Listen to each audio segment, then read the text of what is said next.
Rangpur Riders শেষ ওভারের শেষ মুহূর্তের চরম নাটকীয়তায়, চরম উত্তেজনায় শেষ বলে কেমন করে জয় তুলে নিল রংপুর রাইডার্স।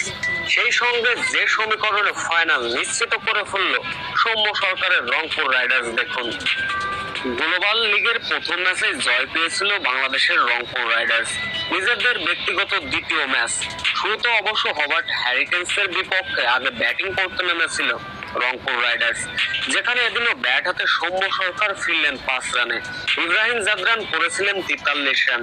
তবে বিপর্যস্ত দলটাকে ভালো একটা মোটামুটি অবস্থানে নিয়ে গেছিলেন ওয়েস্ট ইন্ডিজের তারকা ক্রিকেটার কাইল মায়ার্স। মূলত তার 42 বলে 67 রানের ইনিংসে ভর করে হবার্টস হ্যারিকেনকে 152 রানের লক্ষ্যমাত্রা ছুঁড়ে দিয়েছিল। ছোট লক্ষ্য দিয়েও শুরুতে আক্রমণাত্মক বোলিং করেছিলেন ইফতেখার আহমেদ, খালেদ আহমেদ এবং কাইল মায়ার্স।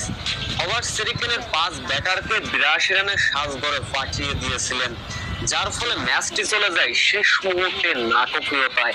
তখনও যখন 6 উইকেট হারিয়ে ঢুকছিল হবার্ট হ্যারিকেন্স, তখনও ব্যাটিং করে যাচ্ছিলেন মোহাম্মদ নবী, যার ফলে শেষ 2 ওভারে জয়ের জন্য প্রয়োজন ছিল 22 রান।